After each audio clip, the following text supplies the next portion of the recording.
नमस्कार दोस्तों, स्वागत है आपका एक बार फिर से PSIR लेक्चर में। पिछले क्लास में आप जानते हैं कि हमने लिबरलिज्म का मीनिंग जाना और उसके हिस्टोरिकल बैकग्राउंड को देखा, और साथ साथ हमने ये भी देखा कि उसके बेसिक प्रिंसिपल्स क्या हैं, और हमने ये भी बताया कि जो टाइप्स हैं लिबरलिज्म का उसको हमने एक बेसिक रूप में एक्सप्लेन भी किया था आपको, और उनसे जो एसोसिएटेड जो स्कॉलर हैं उनको भी हमने देखा था। आज हम लोग विस्तार रूप से क्लासिकल लिबरलिज्म से स्टार्ट करते हैं, और क्लासिकल लिबरलिज्म को पढ़ने का हमारा तरीका होगा कि हम उनके डिफरेंट पैरामीटर्स पे पढ़ेंगे। और डिफरेंट पैरामीटर क्या है?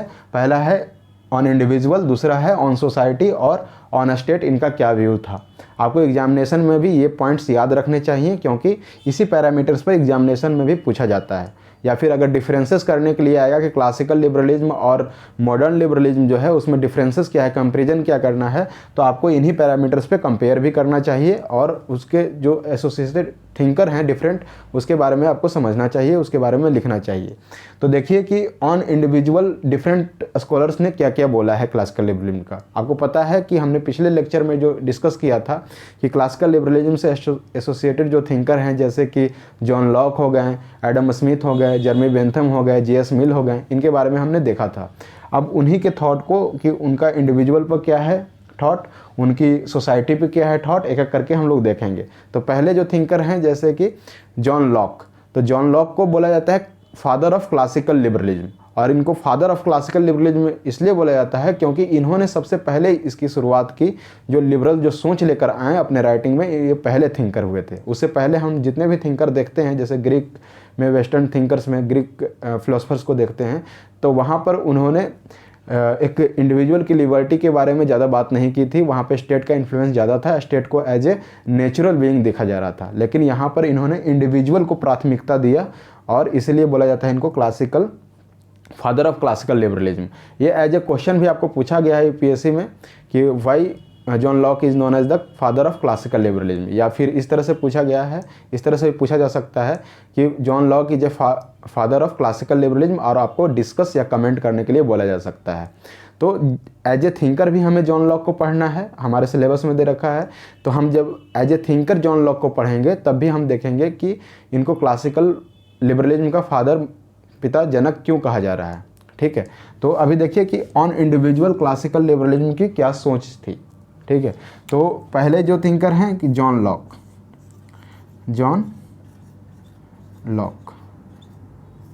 ये बात करते हैं कि जितने भी इंडिविजुअल हैं वो इक्वल हैं। ठीक है, इक्वल बाय नेचर, यानी कि जो जन बाय नेचर वो क्या है कि इक्वल है, जितने भी इंडिविजुअल हैं।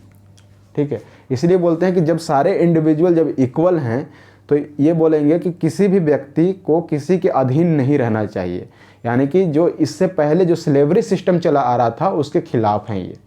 ठीक है, जो गुलामी जो सिस्टम चला आ रहा था कि एक व्यक्ति की गुलामी दूसरी व्यक्ति करेगा, तो उसके ये बिल्कुल खिलाफ हैं। ये बोलते हैं कि इंडिविजुअल को पर्याप्त स्वतंत्रता देनी चाहिए, और इंडिविजुअल इसलिए देनी चाहिए कि जितने भी इंडिविजुअल हैं वो क्या है, बाय नेचर, प्रकृति के द्वारा ही वो क्या है, इक्वल हैं। ठीक है, ये बोलते हैं कि अगर किसी भी व्यक्ति के बीच में जो आदान प्रदान की जो भी चीज़ होनी चाहिए वो एज ए कॉन्ट्रैक्ट होना चाहिए। ठीक है, अगर कोई व्यक्ति, जैसे मान लीजिए कोई एक इंडस्ट्रियलिस्ट है, और उसके लिए कि जितने जो वर्कर काम करते हैं तो वो फोर्सफुली उनसे काम नहीं करवाया जाना चाहिए। स्लेवरी क्या होता था कि फोर्सफुली उनसे काम करवाया जाता था, उनको वेजेज भी नहीं दिए जाते थे। लेकिन यहाँ बोलते हैं कि जो जॉन लॉक बोलेंगे कि अगर कोई एंटिटी है, एक इंडस्ट्री है, और उसमें वर्कर्स काम कर रहे हैं, तो वो कंसेंट किसका होगा काम करने का, वो कंसेंट होगा वर्कर्स का। यानी कि यहाँ पे इंडिविजुअल का कंसेंट को ये प्राइमेसी देते हैं। ठीक है, ये बोलते हैं कि कंसेंट किस जरिए में दिया जाना चाहिए, कॉन्ट्रैक्ट के जरिए में। ठीक, तो ये बात करेंगे जॉन लॉक। दूसरी बात करेंगे कि इंडिविजुअल जो है वो रेशनल बीइंग है, रेशनल बीइंग यानी कि तार्किक है। और ये बोलेंगे कि अगर इंडिविजुअल तार्किक है तो वो अपना अच्छा और बुरा दोनों जानता है, इसीलिए स्टेट का इंटरवेंशन नहीं होना चाहिए, क्योंकि इंडिविजुअल जानता है कि उसके लिए क्या सही है और क्या गलत है, उसके अकॉर्डिंग वो अपना एक्शन ले लेगा। ठीक है, लेकिन साथ में ये भी बोलते हैं कि इंडिविजुअल क्या है, सेल्फिश भी है, उसको प्रॉपर्टी की रिक्वायरमेंट भी है। ठीक है, वो ग्रीडी भी है, इसको एडमिट करते हैं कौन, जॉन लॉक। और एडमिट करने का कारण भी है, क्योंकि जब तक ये एडमिट नहीं करेंगे कि इंडिविजुअल सेल्फिश है और वो ग्रेडी है, प्रॉपर्टी सीकिंग है, तब तक ये कैसे स्थापित होगा कि उसको इकोनॉमिकल जो कंडीशन है उसमें उसको फ्री कर दिया जाए ताकि वो प्रोडक्शन को और बढ़ा सके। ठीक है, तो इसीलिए ये बात करते हैं कि इंडिविजुअल क्या है, ग्रीडी भी है, सेल्फिश भी है, लेकिन साथ साथ रेशनल बीइंग भी है। ठीक, नेक्स्ट ये बात करेंगे, नेक्स्ट ये बात करते हैं पॉजिटिव इंडिविजुअलिज्म की। इंडिविजुअलिज्म, देखिए पॉजिटिव इंडिविजुअलिज्म एज एक क्वेश्चन भी आपसे पूछा जा सकता है कि आप पॉजिटिव इंडिविजुअलिज्म को एक्सप्लेन करें। देखिए पॉजिटिव इंडिविजुअलिज्म का मतलब ये होता है कि जो भी व्यक्ति है, जो एक इंडिविजुअल है, वो क्या है, अपने आप में स्वतंत्र है। उसने जो भी अर्निंग की है वो अपने एफर्ट से की है, उसमें सोसाइटी का ये रोल नहीं मानता है। और इसीलिए इंडिविजुअल पर जो ऑब्लिगेशन है कि उसको सोसाइटी को पे बैक करना चाहिए, उसे भी ये नकारता है। यानी इसका कहना ये है कि इंडिविजुअल ने जो भी हासिल किया है वो उसके एफर्ट से हासिल हुआ है, इसीलिए ये ऑब्लिगेशन नहीं बनता है इंडिविजुअल पर कि वो सोसाइटी को जाकर पे बैक करे। ठीक है, तो ये कौन बात करेंगे, जॉन लॉक बात करेंगे इंडिविजुअल के बारे में। उसके बाद फिर ये रिकॉग्नाइज करेंगे किस चीज़ का, right to life, liberty and property के। और ये बोलेंगे कि राइट टू लाइफ, लिबर्टी, कौन कौन सा, 3 राइट्स के बारे में बात करेंगे, लाइफ, प्रॉपर्टी एंड लिबर्टी। ये बोले क्या कि ये नेचुरल राइट है। ठीक है, इंडिविजुअल के पास ये नेचुरली राइट्स अवेलेबल है, इसलिए ये किसी भी अथॉरिटी के द्वारा इसे छीना नहीं जा सकता है। जब हम लोग जॉन लॉक को एज ए थिंकर पढ़ेंगे तो हम ये भी पढ़ेंगे कि जॉन लॉक ने बोला कि अगर इस 3 राइट्स का वायलेशन स्टेट के द्वारा किया जाता है तो क्या होगा कि individual is free to do revolution, वो रिवोल्यूशन कर सकता है। ठीक है, यहाँ तक की बात करते हैं ये, यानी कि राइट टू लाइफ, प्रॉपर्टी और लिबर्टी को ये सैक्रोसेंट मानते हैं, नेचुरल मानते हैं, इसे किसी भी अथॉरिटी के द्वारा छीना नहीं जा सकता है। तो आप देख रहे हैं कि किस तरह से इंडिविजुअल बिल्कुल सेंटर में आकर खड़ा हो चुका है क्लासिकल लिबरलिज्म में। ठीक है, नेक्स्ट जो है थिंकर वो है एडम स्मिथ। एडम स्मिथ को फादर ऑफ इकोनॉमिक्स भी बोला जाता है, आप लोग जानते होंगे अगर इकोनॉमिक्स की किताब पढ़ी होगी आपने एनसीईआरटी, तो एडम स्मिथ को क्या बोला जाता है, फादर ऑफ इकोनॉमिक्स। और एडम स्मिथ बोलेंगे कि इंडिविजुअल में जो है नेचुरल इंस्टिंक्ट है ट्रेड करने की, यानी कि व्यापार करने की नेचुरल इंस्टिंक्ट है, नेचुरल बिहेवियर है, उसके बिहेवियर में शामिल है ट्रेड करना, व्यापार करना। और उन्होंने बोला कि अगर इंडिविजुअल को फ्री छोड़ दिया जाए, उस पर कोई रेस्ट्रिक्शन नहीं लगाया जाए, जितने भी रेस्ट्रिक्शन है उसको दूर कर दिया जाए, तो हेल्दी रूप में वो ट्रेड कर सकता है, जिससे क्या होगा, प्रोडक्शन ऑफ गुड्स में इन्हेंसमेंट होगी। ये बात करते हैं एडम स्मिथ। तो यहाँ भी इंडिविजुअल को क्या कर रहे हैं, टू सेट फ्री करने की बात कर रहे हैं एडम स्मिथ भी। नेक्स्ट थिंकर हैं जेरेमी बेंथम। जेरेमी बेंथम बोलते हैं कि जो इंडिविजुअल जो है वो प्लेजर सीकिंग है, यानी कि उसको प्लेजर चाहिए, है ना, सुख चाहिए, और वो प्लेजर के लिए वो क्या करे, यहाँ पर ये बोलते हैं कि स्टेट को ऐसा एक्शन लेना चाहिए इंडिविजुअल के लिए कि वो देखे कि जहाँ पर greatest number of greatest good of greatest number हो। यानी कि कहने का मतलब कि अगर एक मेजोरिटी है, अगर उसकी भलाई की बात की जा रही है, उसके गुड की बात की जा रही है, तो वो स्टेट को वो फैसला लेना चाहिए।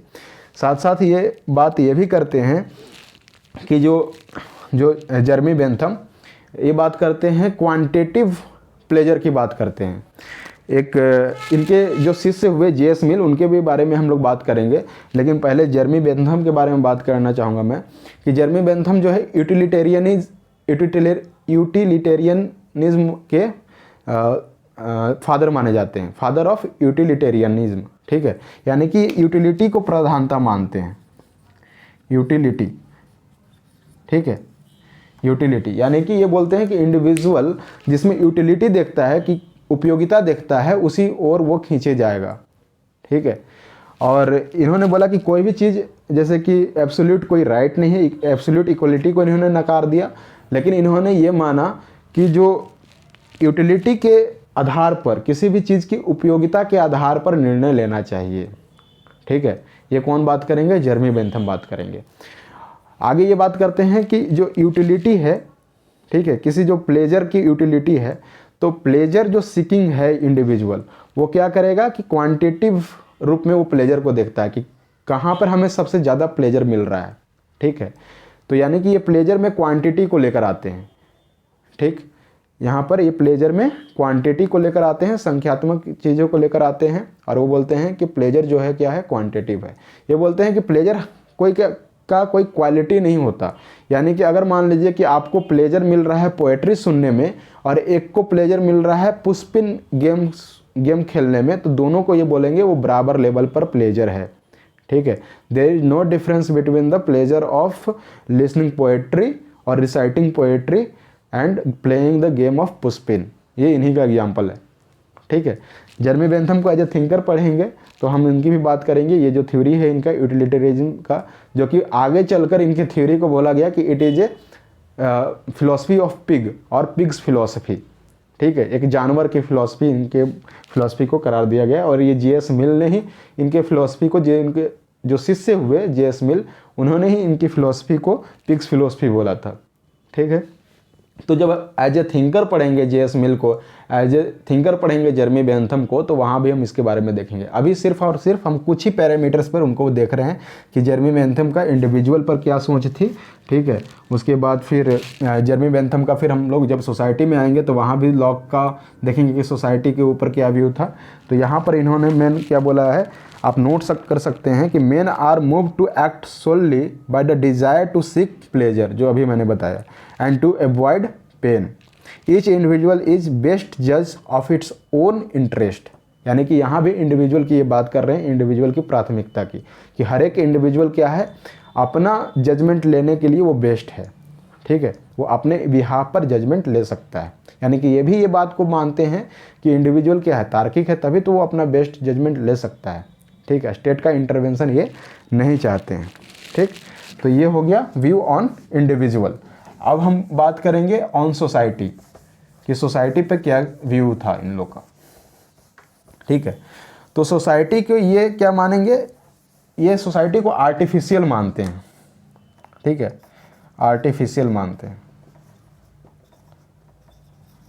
जो क्लासिकल लिबरलिस्ट हैं, जो क्लासिकल लिबरलिज्म के जो सपोर्टर हैं, जो थिंकर हैं इससे एसोसिएटेड, वो सोसाइटी को मानेंगे एज ए आर्टिफिशियल बीइंग।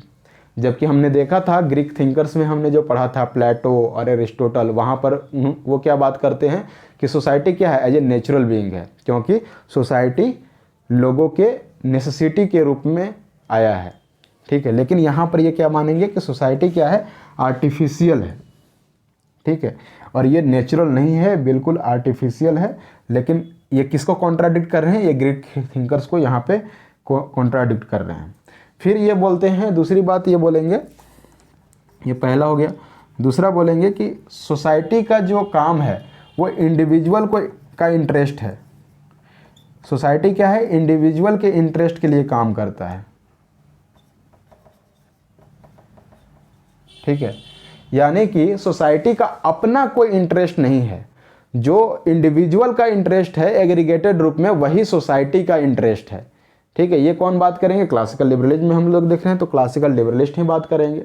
ठीक है, नेक्स्ट ये बात करेंगे जैसे कि थॉमस हॉब्स क्या बोलते हैं। थॉमस हॉब्स ये भी क्या है, क्लासिकल लिबरलिस्ट के ही थिंकर हैं, लिबरलिज्म के थिंकर हैं। जो थॉमस हॉब्स बोलेंगे ना कि society is like sack of corn. Sack of corn, जैसे कि आपने भुट्टा देखा है, भुट्टा के फील्ड में गए होंगे, भुट्टा कैसे फलता है। अब उसके ऊपर क्या है, किस जो उसके जो भी उसके क्या है, उसके पत्ते बोल सकते हैं आप, या किसी जिस चीज़ से वो कवर्ड होता है भुट्टा, उसको आप निकालते हैं तब जाके अंदर आप भुट्टा मिलता है। तो ये बोलते हैं कि थॉमस हॉब बोलते हैं कि जो सोसाइटी है वो सैक ऑफ कॉर्न की तरह है। वो सैक जिसको आप निकाल देते हैं, तो सैक ऑफ कॉर्न की तरह है। क्यों?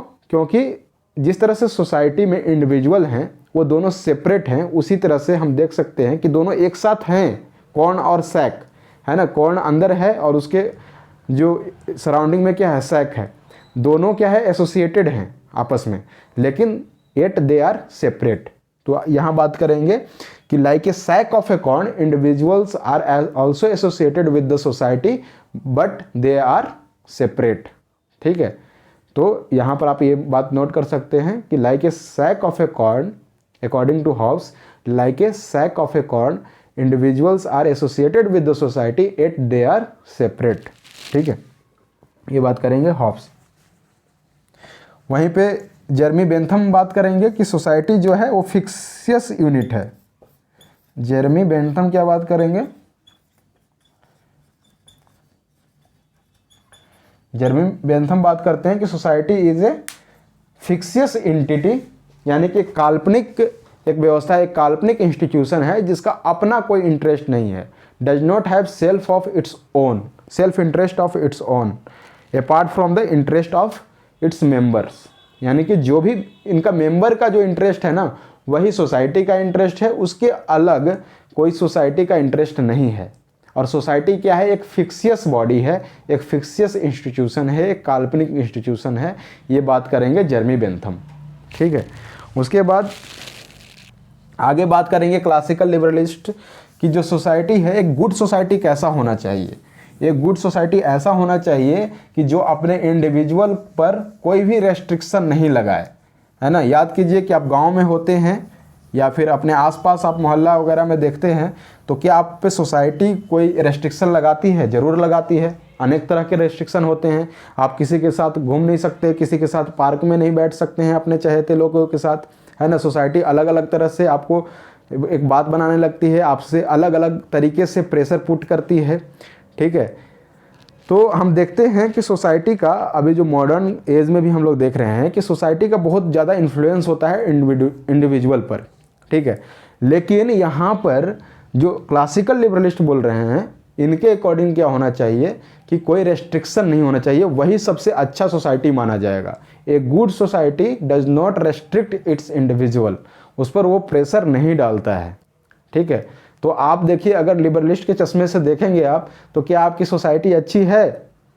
ठीक है, आप अपना तय कर सकते हैं कि आपकी सोसाइटी कितनी अच्छी है। एक अच्छा सोसाइटी क्या है, जो इंडिविजुअल का सेल्फ इंटरेस्ट को मैक्सिमाइज करेगा। ठीक है, और उसके एक्शन को एक फ्रीडम देगा कि वो अपने एक्शन, अपने निर्णय लेने के लिए बिल्कुल फ्री है, उसको स्वतंत्र करेगा। उसको एक किसी अपने चाहते जो है फ्रेंड हैं या फिर जो भी जिसके साथ वो शादी करना चाहता है, उसके लिए उसको मंजूरी देगा एक अच्छा सोसाइटी। ऐसा नहीं है कि उस पर बहुत ज़्यादा रेस्ट्रिक्शन लगाएगा। ठीक है, तो हमने देखा कि ये क्या है, इनका सोसाइटी पर व्यू क्या है। अब हम लोग देखते हैं नेक्स्ट कि स्टेट पर इनका क्या व्यू है। ठीक है, स्टेट पर इनका व्यू क्या है ऑन स्टेट। तो देखिए, एक थिंकर हुए थॉमस जेफरसन। थॉमस जेफरसन, इनका क्या है, इनका कहना state governs the best, state governs the best which governs the list. ठीक है, इन्हीं का स्टेटमेंट है, state governs the best which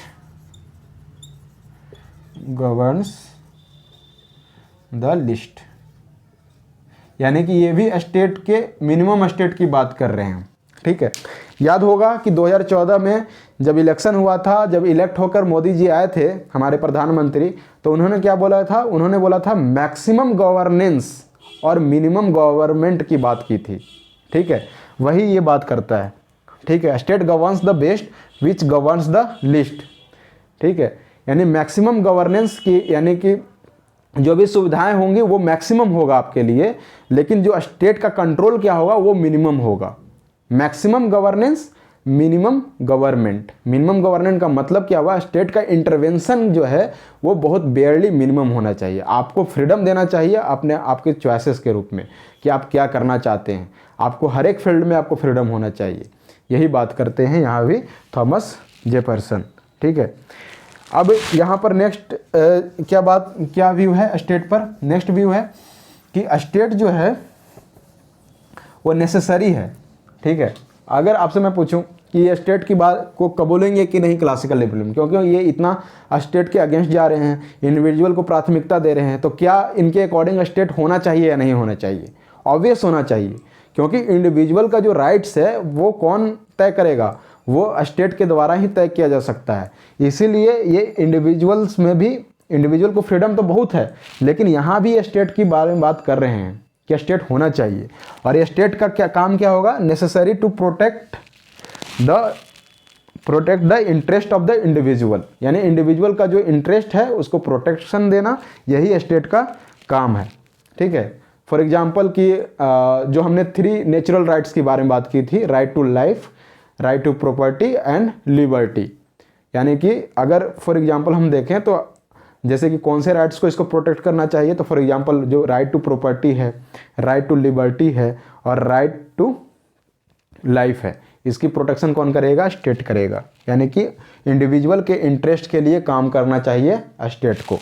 ठीक है, अब यहाँ नेक्स्ट ये बात करते हैं, सोशल कॉन्ट्रैक्ट की बात करते हैं। यहाँ आप एक कंसेप्ट समझ लें सोशल कॉन्ट्रैक्ट की। सोशल कॉन्ट्रैक्ट, जो क्लासिकल लिबरलिस्ट हैं, जो इनके स्कॉलर्स हुए क्लासिकल लिबरलिज्म के, उनका मानना ये है कि स्टेट का जो ओरिजिन है, स्टेट की जो उत्पत्ति हुई, वो एक सोशल कॉन्ट्रैक्ट के थ्रू हुई है। यानी कि ये बात करते हैं कि सोशल कॉन्ट्रैक्ट कहने का मतलब कि कॉन्ट्रैक्ट क्या होता है? लोगों का विल होता है। ठीक है, लोगों की सहमति। तो जो लोग सहमत हुए कि एक ऐसी संस्था बनाई जाए, ऐसी अथॉरिटी बनाई जाए, ठीक है, जिसके बल पर क्या हो कि हमारा जो राइट्स है वो प्रोटेक्टेड रहे, वो किसी का इंटरवेंशन ना हो सके, कोई भी इनकन्वीनियंस ना हो। जो सोशल कॉन्ट्रैक्ट के जो थिंकर्स हैं, इसे एसोसिएटेड थिंकर जैसे जॉन लॉक हो गए, थॉमस हॉब्स हो गए, रूसो हो गए, ये सोशल कॉन्ट्रैक्ट के फिलोसफर बोले जाते हैं। इनका मानना ये था कि there was a state of nature. State of nature का मतलब कि वहाँ पर कोई भी रूल नहीं था। ठीक है, लेकिन ये साथ साथ ये भी मानते हैं कि ह्यूमन बीइंग क्या है? गुड हैं, रेशनल बीइंग हैं। तो लेकिन ये बोलते हैं कि इनका एक कंसर्न है कि ज़्यादा दिन तक ये रेशनल बीइंग नहीं, ज़्यादा दिन तक ये गुड नहीं रह सकते हैं, कहीं ना कहीं इनकन्वीनियंस होगा। और उस इनकन्वीनियंस को टालने के लिए वो क्या करते हैं? स्टेट का निर्माण करते हैं थ्रू द सोशल कॉन्ट्रैक्ट, कि सब लोग इकट्ठे हुए और उन्होंने बोला कि एक अथॉरिटी बनाई जाए कि जो अथॉरिटी इनकन्वीनियंस को दूर करेगी, हमारे राइट्स को, जो नेचुरल राइट्स है उसको प्रोटेक्शन देगी। तो यही कहता है सोशल कॉन्ट्रैक्ट। याद कीजिए हमारा संविधान का प्रस्तावना प्रियम्बल, उसमें भी लिखा है कि we the people of India. ठीक है, स्टार्ट ही इस लाइन से होता है, we the people of India, और उसके बाद जो एंड होता है वो लिखा गया है कि we adopted to our self. ठीक है, यानी कि हमने अपने आप को ही ये संविधान सौंपा है। यानी कि ये भी क्या है? एक सोशल कॉन्ट्रैक्ट की बात करते हैं कि हमारे विल पर ही ये संविधान का निर्माण हुआ है, हमारी इच्छा से ही ये संविधान का निर्माण हुआ है। तो ये सोशल कॉन्ट्रैक्ट के बारे में बात करते हैं। ये बोलते हैं कि origin of the state is through the social contract, यानी कि बोल सकते हैं हम कि state is the product of social contract. ठीक है, ये हम बात कर सकते हैं। उसके बाद फिर ये नेक्स्ट है क्या कि ये नॉन इंटरवेंशन स्टेट की बात करते हैं कि स्टेट में क्या होना चाहिए? नॉन इंटरवेंशन होना चाहिए। इंटरवेंशन की बात करते हैं कि इंडिविजुअल की फ्रीडम में स्टेट को इंटरवेंशन नहीं करना चाहिए। ठीक है, फिर ये बात करते हैं कि स्टेट जो है एक इंस्ट्रूमेंट है, जो कि अभी हमने भी बताया कि स्टेट क्या है? एक इंस्ट्रूमेंट है कि जो आपके राइट्स को प्रिजर्व कर सके, यानी कि आपकी डिज़ायर को फुलफिल करने के लिए ही स्टेट आया है। स्टेट एक इंस्ट्रूमेंट है आपके डिज़ायर को फुलफिल करने के लिए। ठीक है, जो जर्मी बेंथम है, ठीक है, नेक्स्ट जो हम लोग देख सकते हैं कि जो जर्मी बेंथम है, अगर आप इनको पढ़ेंगे तो ये तो यहाँ तक कहते हैं कि स्टेट जो है ना, उसका काम क्या होना चाहिए? इसका फंक्शन होना चाहिए टू लेजिस्लेट, कानून को बनाना। जैसे कि हम लोग पार्लियामेंट में देखते हैं कि हमारे पार्लियामेंट में क्या है? जो लेजिस्लेचर्स होते हैं तो वो क्या करते हैं कि वहाँ पे नियम कानून बनाते हैं, जिससे पूरी कंट्री चलती है और कंट्री गवर्न होती है। तो यहाँ भी जर्मी बेंथम बोलेंगे कि स्टेट का काम फंक्शन क्या है, स्टेट का फंक्शन है लॉ का निर्माण करना, लेजिस्लेट करना, ठीक है। लेकिन लेजिस्लेट किसके लिए? लेजिस्लेट इंडिविजुअल्स के लिए जो भी रेस्ट्रेंट्स हैं, जो भी कंस्ट्रेंट्स हैं, जो भी बाधाएं हैं उनके फ्रीडम में, उसको दूर करने वाला लॉ बनाना चाहिए स्टेट को। यानी कि स्टेट का फंक्शन होना चाहिए कि वो ऐसे लॉ बनाए जो इंडिविजुअल के जो कंस्ट्रेंट है, जो रेस्ट्रेंट्स हैं, है ना, जो उनके बाधाएं हैं फ्रीडम में, उसको वो दूर कर सके, ठीक है। नेक्स्ट है जो जर्मी बेंथम के जो चेले हुए, यानी कि जेएस मिल, ये बोलते हैं कि स्टेट को इंटरवेंशन नहीं करना चाहिए कौन से फंक्शन में, कौन से वर्क में, कौन से एक्शन में। तो ये बोलते हैं कि जो इंडिविजुअल का जो सेल्फ रिगार्डिंग जो एक्शन है, ठीक है, उसमें स्टेट को इंटरवेंशन नहीं करना चाहिए, इंटरफेयर नहीं करना चाहिए। अब देखिए यहाँ पर जेएस मिल ना, आगे भी हम लोग बात करेंगे कि जेएस मिल दो तरह के एक्शन की बात करते हैं। पहला है सेल्फ रिगार्डिंग एक्शन और दूसरा है अदर रिगार्डिंग एक्शन। इन दोनों में ये डिफ्रेंशिएट करते हैं। सेल्फ रिगार्डिंग एक्शन किसको बोलेंगे?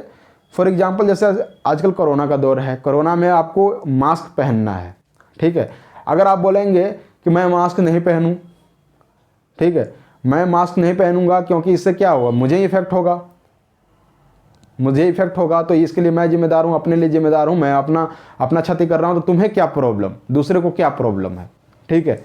लेकिन आप जानते हैं कि जितने भी कोर्ट्स के ऑर्डर हैं उसमें अगर आप एक कार भी चला रहे हैं, बिल्कुल शीशा बंद भी है और आप बैठे हुए हैं और आपके साथ एक और आदमी कोई बैठा हुआ, भले ही आपके परिवार का ही क्यों ना हो और आपका पर्सनल गाड़ी है, फिर भी आपको मास्क पहनना जरूरी है वहाँ पर। अगर आप मास्क नहीं पहनते हैं तो पुलिस चालान काट सकती है, ठीक है। ये high courts and supreme courts का ऑर्डर है, हमारे जो भी हायर जो कोर्ट हैं, जुडिशरी है, उनका ऑर्डर है। अब ऐसा क्यों किया गया है? वैसा इसलिए किया गया है कि there are difference between the self regarding action and other regarding action. Self regarding action वो होता है कि जिस एक्शन से सिर्फ और सिर्फ आपको प्रभाव हो।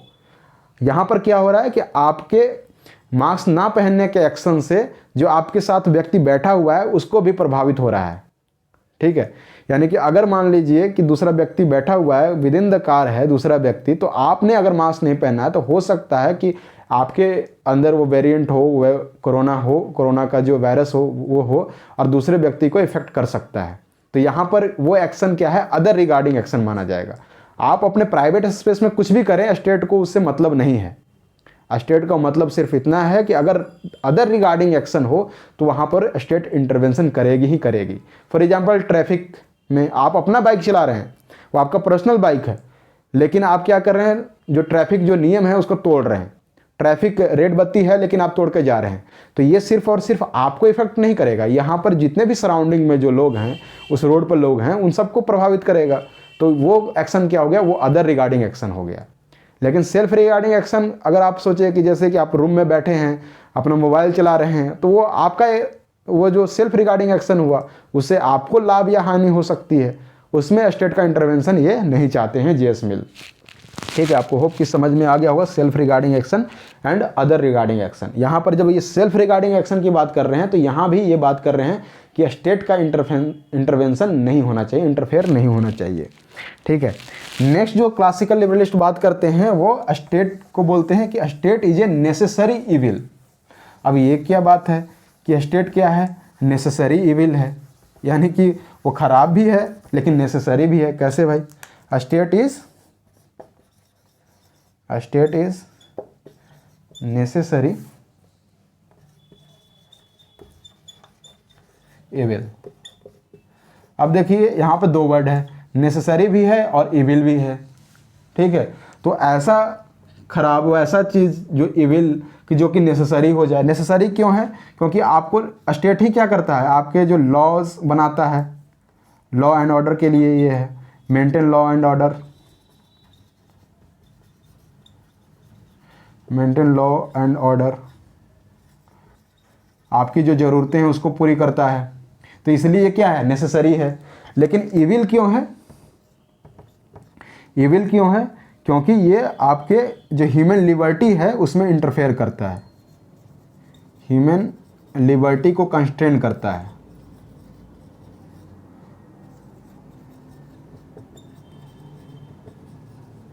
ठीक है, तो ह्यूमन लिबर्टी को ये कंस्ट्रेन करता है, इसलिए ये इविल है। लेकिन ये नेसेसरी क्यों है? क्योंकि लॉ एंड ऑर्डर मेंटेन करना होता है, आपकी ज़रूरतों को पूरा करना होता है, आपके एसोसिएटेड जो राइट्स हैं इंडिविजुअल को मिले हैं उसको ये प्रोटेक्ट करता है, इसलिए नेसेसरी है। लेकिन इविल क्यों है? क्योंकि ह्यूमन लिबर्टी में इंटरवेन करता है। ठीक है, इससे ह्यूमन लिबर्टी प्रभावित होती है। ठीक है, लेकिन स्टेट को इसलिए बोला गया state is a necessary evil. ये कौन बात करते हैं? क्लासिकल जो लिबरलिस्ट हैं ये बात करते हैं कि state is a necessary evil. ये आपको याद रहना चाहिए, ये एज ए स्टेटमेंट आप यूज कर सकते हैं क्लासिकल लिबरलिस्ट के बारे में। ठीक है, तो ये हो गया आपका कि ऑन स्टेट इनका क्या विचार था। इविल कैसे है ये हमने देख लिया, नेसेसरी क्यों है ये देख लिया, और ये इविल है इसलिए हम लोग बोलते हैं कि ये इसको बोला यहाँ पर जो क्लासिकल लिबरलिज्म को क्या बोला जाता है? क्योंकि ये स्टेट को एज ए इविल देख रहा है, स्टेट को एज ए क्या देख रहा है? एज ए इविल देख रहा है, इसीलिए इसको बोलेंगे निगेटिव लिबरलिज्म भी बोलते हैं हम लोग। ठीक है, ये स्टेट को एज ए इविल देख रहा है, स्टेट को एज ए इनेबलर नहीं देख रहा है, राइट। और स्टेट का ये बिल्कुल इंटरवेंशन नहीं चाहता है किसी भी स्फेयर में। ठीक है, सिर्फ और सिर्फ राइट्स जो है हमारे नेचुरल राइट्स जो मिले हैं उसके प्रोटेक्शन के लिए ही ये स्टेट को जरूरी मानते हैं। बाकी सब काम के लिए कि इंडिविजुअल के जो एक्शन होंगे उसमें ये इंटरफेयर नहीं चाहता है, इसीलिए हम लोग इसको बोलेंगे निगेटिव लिबरलिज्म भी बोलेंगे। ठीक है, राइट, ये इतना आपको समझ में आ गया होगा। ठीक, नेक्स्ट हम लोग देखते हैं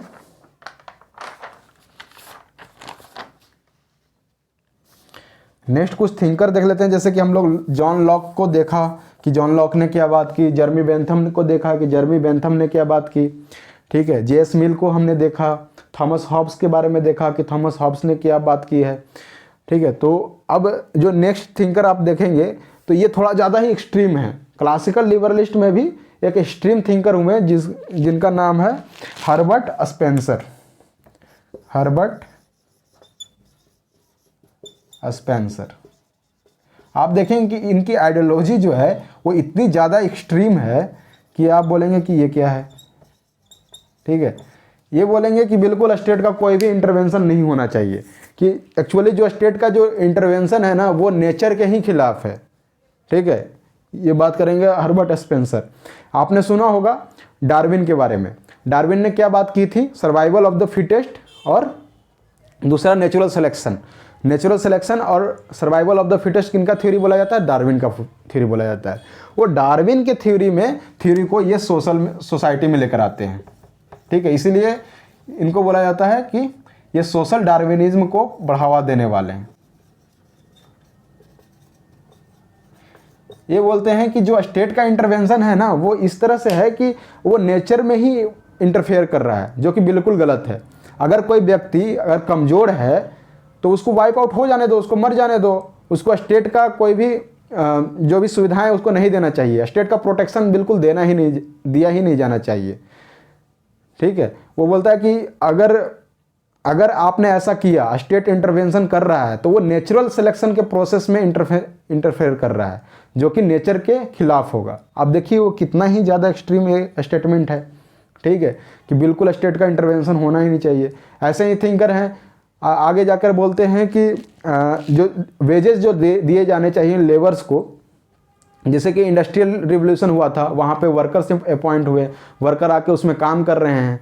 तो जो क्लासिकल लिबरलिस्ट के जो थिंकर हैं वो बोलते हैं कि जो वर्कर्स हैं उनको वेज इतना कम दिया जाना चाहिए कि वो फिर से दूसरे दिन आकर काम करें।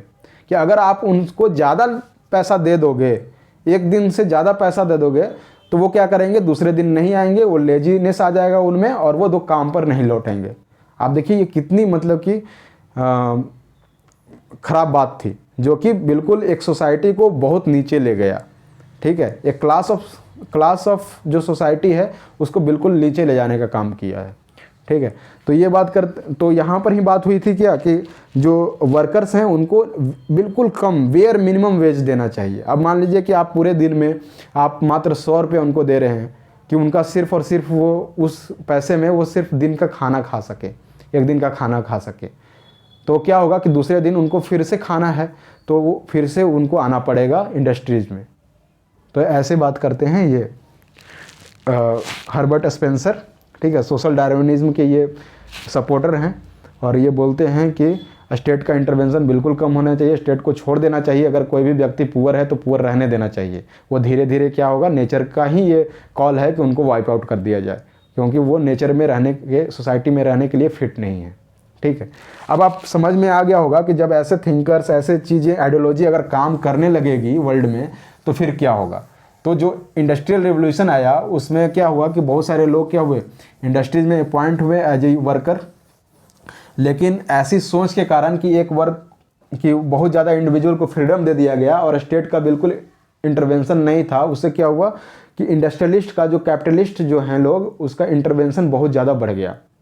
ठीक है, और जो एक लोग थे, जैसे कि मान लीजिए अगर हम ये क्लास बनाए कि ये मिडिल क्लास उसमें जनरेट हुआ,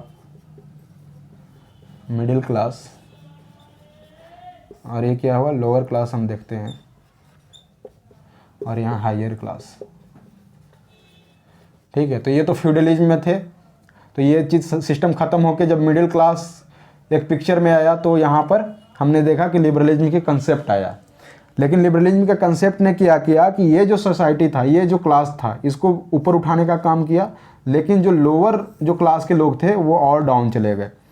ठीक है, इनको बहुत ज़्यादा एक्सप्लॉयटेशन का सामना करना पड़ा। आपको अभी मैंने एग्जांपल देकर बताया कि इंग्लैंड में जैसे कि इंडस्ट्रियलिज्म में लोग, इंडस्ट्रीज़ खुली तो उसमें गांव से लोग बहुत ज़्यादा टाउन में मूव किया, उन्हें क्या मिलने लगा, काम मिलने लगा।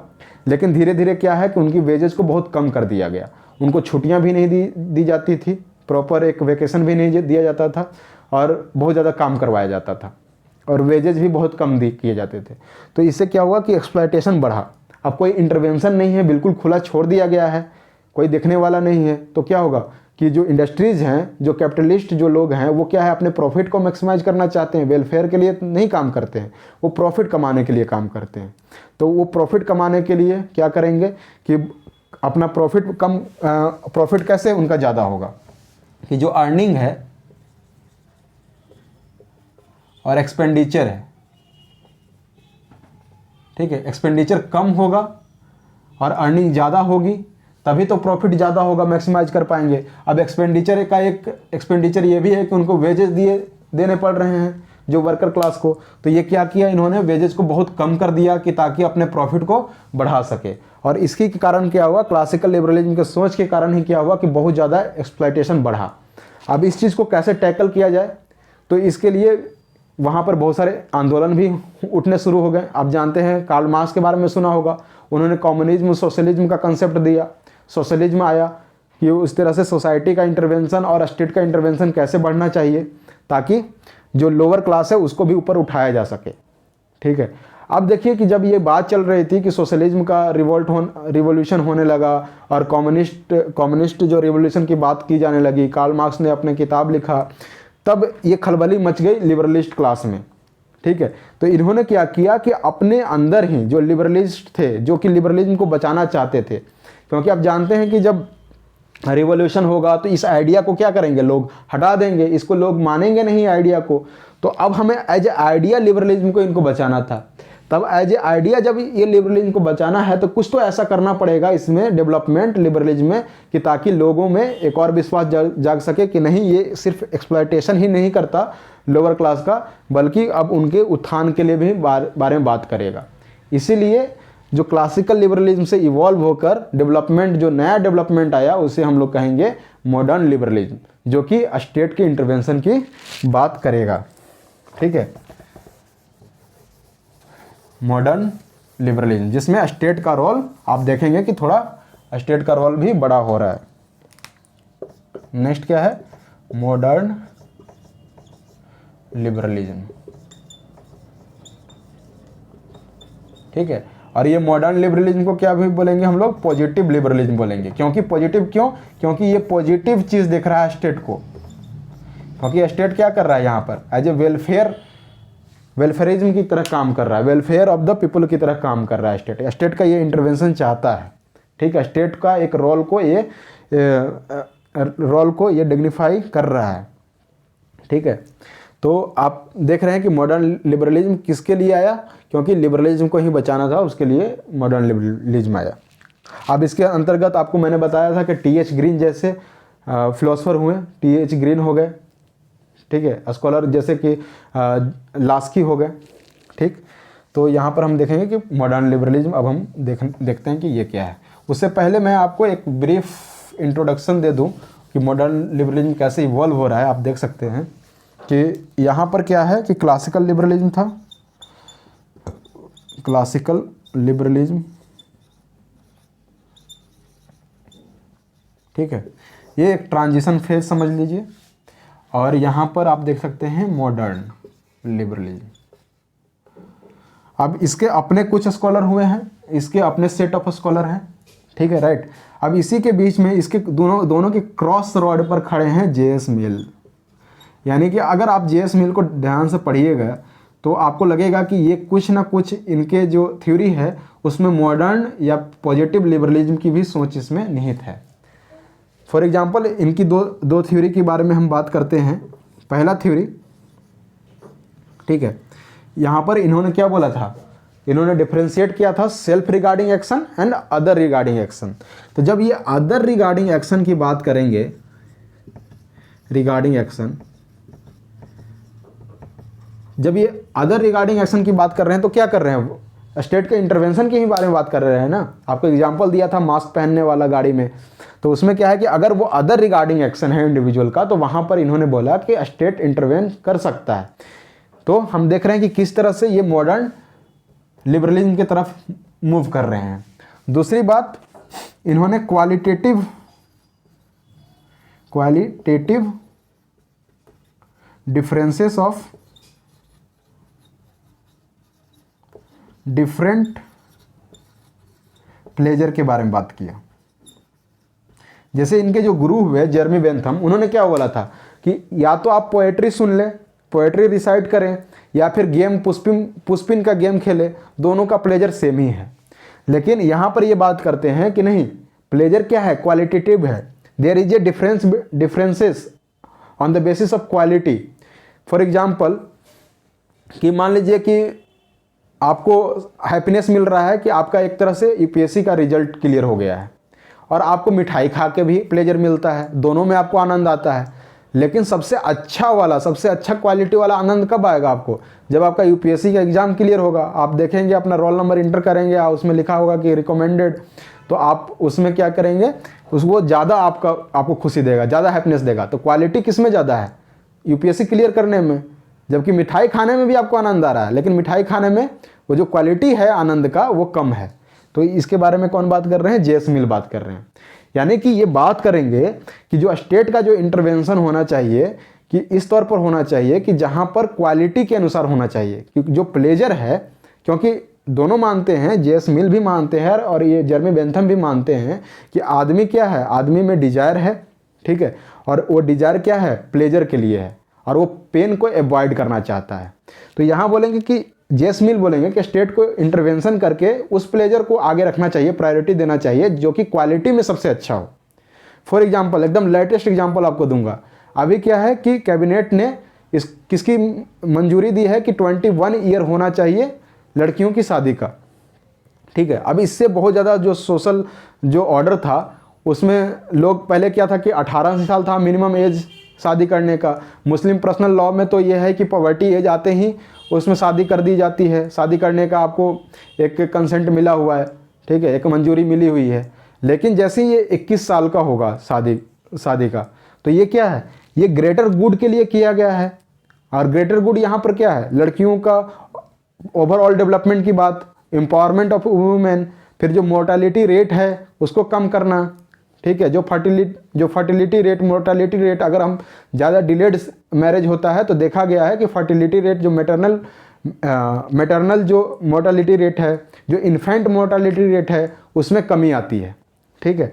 और साथ ही साथ वुमेन एम्पावर होती हैं, वो अपने डिसीजन ले सकती हैं, आगे जब पढ़ेंगे, एजुकेशन जब उनको मिलेगा तो वो अलग अलग फील्ड में जा सकती हैं, ठीक है। तो जो 21 ईयर एज किया गया है, तो इसी के लिए किया गया है कि यहाँ पर वो क्वालिटेटिव देख रहा है। गवर्नमेंट क्या देख रही है, क्वालिटी देख रही है, कि 21 करने में हमें ज़्यादा क्वालिटी मिल रहा है। ठीक है, तो ये बोलेंगे कि स्टेट का इंटरवेंशन ऐसा होना चाहिए जहाँ पर क्वालिटेटिव प्लेजर को देखा जाए। तो यानी कि जेएस मिल देख रहे हैं ना कि स्टेट के इंटरवेंशन को अच्छे काम के लिए मान रहे हैं। तीसरी बात करेंगे, ये प्रोग्रेसिव टैक्सेस की बात करते हैं। प्रोग्रेसिव टैक्सेस, अब यहाँ भी आप देख लें कि प्रोग्रेसिव टैक्सेस का मतलब क्या हुआ कि जिनकी इनकम ज़्यादा है उनसे ज़्यादा टैक्स वसूले जाए। यानी ये टैक्सेशन सिस्टम को वैलिडेट कर रहे हैं कि स्टेट टैक्स ले सकता है, और वो टैक्स का पैसे का स्टेट कहाँ इस्तेमाल करेगा, वेलफेयर कामों में इस्तेमाल करेगा। तो आप देख रहे हैं कि यहाँ पर वेलफेयरिज्म की बात कौन कर रहे हैं, जेएस मिल कर रहे हैं। इसीलिए एक क्वेश्चन भी आता है यूपीएससी में कि जेएस मिल क्या है, JS mill stands on the crossroad of classical liberalism and modern liberalism. तो जेएस मिल कहाँ खड़े हैं, क्रॉसरोड पर खड़े हैं क्लासिकल लिबरलिज्म और मॉडर्न लिबरलिज्म के बीच में। ठीक है, और किस तरह से खड़े हैं, आपके पास पॉइंट्स हैं, आप लिख सकते हैं। ठीक है, राइट। अब हम जब मॉडर्न लिबरलिज्म देखेंगे तो वहाँ पर हम लोग दोनों को कंपेयर करेंगे कि क्लासिकल लिबरलिज्म और मॉडर्न लिबरलिज्म में डिफरेंसेस क्या है, और उनके मेनली टी.एच. ग्रीन के बारे में, लास्की के बारे में, ठीक है, H.T. हॉबहाउस के बारे में, इनके बारे में देखेंगे कि उन्होंने जो है मॉडर्न लिबरलिज्म के बारे में क्या बोला। ठीक है, तो ये था आज का क्लास हुआ कि हमने क्लासिकल लिबरलिज्म को बहुत अच्छे से देखा, जेएस मिल कैसे क्रॉस रोड पर खड़े हैं मॉडर्न लिबरलिज्म के और क्लासिकल लिबरलिज्म के क्रॉस रोड पर, और मॉडर्न लिबरलिज्म का आपको मैंने एक ओवरऑल एक बैकग्राउंड दे दिया कि मॉडर्न लिबरलिज्म क्यों आया। ठीक है, तो अब मिलते हैं नेक्स्ट लेक्चर में मॉडर्न लिबरलिज्म के साथ। वहाँ पे हम लोग बाकी भी जो क्वेश्चन पूछे गए हैं यूपीएससी में उसे भी डिस्कस करेंगे और ओवरऑल डिस्कस करेंगे। ठीक है, थैंक यू फ्रेंड्स।